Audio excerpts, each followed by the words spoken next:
قدیم تاریخ میں عراق کی سرزمین پر ایک ایسا ظالم حکمران تھا جس کی داستان آج بھی زبان زدے عام ہے۔ بابل کے شہر میں 4000 برس قبل نمرود نامی بادشاہ کی حکومت تھی جو اپنے آپ کو خدا سمجھتا تھا، لوگوں سے اپنی عبادت کرواتا تھا۔ ایک شب نمرود نے اپنے خواب میں دیکھا کہ آسمان پر ایک ستارہ بلندی اختیار کرتا ہے جس کی روشنی سورج اور چاند کی ضیاء کو ماند کر دیتی ہے۔ یہ خواب دیکھ کر نمرود خوفزدہ ہو گیا اور اس نے فوری طور پر دربار میں موجود جادوگروں کو بلوایا اور خواب کی تعبیر پوچھی۔ جادوگروں نے بتایا کہ ایک ایسا بچہ پیدا ہونے والا ہے جو تمہاری سلطنت کا خاتمہ کر دے گا۔ یہ سن کر نمرود نے فوراً حکم جاری کیا کہ اس سال جو بھی لڑکا پیدا ہو اسے قتل کر دیا جائے۔ اس فرمان کے بعد نمرود کی فوج کی جانب سے بچوں کا قتل عام شروع ہو گیا اور ہر طرف ہنگامہ برپا ہو گیا۔ بابل میں آزر نامی ایک شخص رہتا تھا جو بت تراشی کا کام کرتا تھا۔ اس کے ہاں بھی ایک بچے کی پیدائش ہونے والی تھی۔ جب اس نے نمرود کا یہ حکم سنا تو فوراً اپنی بیوی کو لے کر پہاڑ کی جانب بھاگ نکلا۔ اس نے نمرود کی فوج سے دور پہاڑی علاقے میں پناہ لے لی۔ کچھ عرصے بعد ان کے ہاں ایک نہایت پیارا بیٹا پیدا ہوا جس کا نام ابراہیم رکھا گیا۔ یہی وہ بچہ تھا جسے نمرود کا مقابلہ کرنا تھا۔ یہی وہ بچہ تھا جسے اللہ رب العزت نے اپنا نبی اور خلیل بنانا تھا۔ وقت گزرتا رہا اور حضرت ابراہیم علیہ السلام بڑے ہوتے گئے۔ وہ اپنی عمر کے دیگر بچوں سے کہیں زیادہ ذہین تھے اور بچپن میں ہی اپنے قوم کے مذہب کے بارے میں ایسے سوالات اٹھاتے تھے کہ لوگ حیران رہ جاتے۔ ایک روز حضرت ابراہیم علیہ السلام نے اپنے والد آزر سے پوچھا، ابا جان، آپ کیوں ان پتھر کے بتوں کی عبادت کرتے ہیں؟ کیا یہ بت آپ کو فائدہ پہنچا سکتے ہیں یا نقصان؟ لیکن آزر نے اپنے بیٹے کی باتوں کو نظر انداز کر دیا اور کہا کہ یہی ہمارے بزرگوں کا طریقہ ہے اور ہمیں اسی پر عمل کرنا چاہیے۔ انہوں نے اپنی قوم کو بھی ان بتوں کی حقیقت بتانی چاہی مگر کسی نے توجہ نہ دی۔ پھر ان کے ذہن میں ایک دلچسپ منصوبہ آیا، لیکن یہ منصوبہ انتہائی خطرناک تھا جس کی وجہ سے عنقریب ان کا نمرود سے سامنا ہونے والا تھا۔ وہ عید کے دن کا انتظار کرنے لگے۔ جب عید آئی تو پوری قوم شہر سے باہر میلے میں چلی گئی اور شہر سنسان ہو گیا۔ حضرت ابراہیم علیہ السلام ایک کلہاڑی لے کر بت خانے میں داخل ہوئے اور سب سے بڑے بت کے علاوہ تمام بتوں کو توڑ ڈالا۔ آخر میں کلہاڑی کو بڑے بت کے کاندھے پر لٹکا کر اپنے گھر آ گئے۔ شام کو جب قوم میلے سے واپس آئی تو بت خانے میں تباہی کا منظر ان کا منتظر تھا۔ قرآن کریم میں اس حوالے سے فرمایا گیا، جس کا ترجمہ ہے، کہنے لگے ہمارے معبودوں کے ساتھ یہ سلوک کس نے کیا؟ بے شک وہ ظالموں میں سے ہے۔ لوگوں نے کہا، ہم نے ایک نوجوان کو ان کا ذکر کرتے سنا ہے جس کا نام ابراہیم ہے۔ انہوں نے کہا، اسے لوگوں کے سامنے لاؤ تاکہ وہ گواہ بنے۔ جب حضرت ابراہیم علیہ السلام آئے تو لوگوں نے پوچھا، کیا ہمارے معبودوں کے ساتھ یہ کام تم نے کیا ہے؟ حضرت ابراہیم علیہ السلام نے فرمایا، یہ کام اس بڑے بت نے کیا ہوگا، اگر یہ بولتے ہیں تو انہی سے پوچھ لو۔ وہ سر جھکا کر بولے، تم جانتے ہو یہ بت بول نہیں سکتے۔ ناظرین، بتوں کو توڑنے کا عمل نمرود سمیت پوری قوم کے لیے ناقابل معافی جرم تھا، لہٰذا فیصلہ کیا گیا کہ حضرت ابراہیم علیہ السلام کو آگ میں ڈال دیا جائے تاکہ آئندہ کسی کو بتوں کی بے حرمتی کرنے کی جرأت نہ ہو۔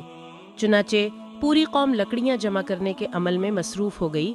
ایک مدت تک قوم لکڑیاں جمع کرتی رہی۔ جب لکڑیوں کا پہاڑ کھڑا ہو گیا تو ایک انتہائی گہری خندق کھود دی گئی اور لکڑیوں کا یہ ڈھیر اس میں ڈال دیا گیا۔ ناظرین، اسرائیلی روایات میں آتا ہے کہ بہت زیادہ گہرائی میں ہونے کے باوجود بھی لکڑیوں کا ڈھیر آسمانوں سے باتیں کر رہا تھا۔ جس دن لکڑیوں کے ڈھیر میں آگ لگائی جانی تھی، اس سے پہلے شیطان نمرود کے دربار میں پہنچا اور بولا، بادشاہ سلامت، جب لکڑیوں کے اس پہاڑ میں آگ لگے گی تو اس کی تپش کی وجہ سے کوئی بھی اس کے قریب نہیں جا سکے گا، لہٰذا اب ابراہیم کو آگ میں کیسے ڈالیں گے؟ یہ وہ سوال تھا جو نہ نمرود کے ذہن میں آیا تھا اور نہ ہی اس کے مشیروں اور مصاحبوں کے۔ جب نمرود کو پریشان دیکھا تو فوراً بولا، تم پریشان کیوں ہوتے ہو؟ میں ہوں نا، بس ایک بہترین کاریگر میرے حوالے کر دو، میں اسے ایک ایسی مشین بنانا سکھا دوں گا جس سے کسی بھی چیز کو بہت دور تک پھینکا جا سکتا ہے۔ چنانچہ قوم میں سے ایک بہترین کاریگر تلاش کر کے شیطان کے حوالے کر دیا گیا۔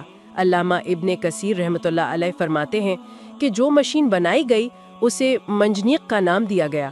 یہ دشتی مشین ایک مقام پر نصب کر دی گئی۔ تاریخی روایات میں ہے کہ شہر کے لوگ کئی ماہ تک میدان میں لکڑیاں جمع کرتے رہے۔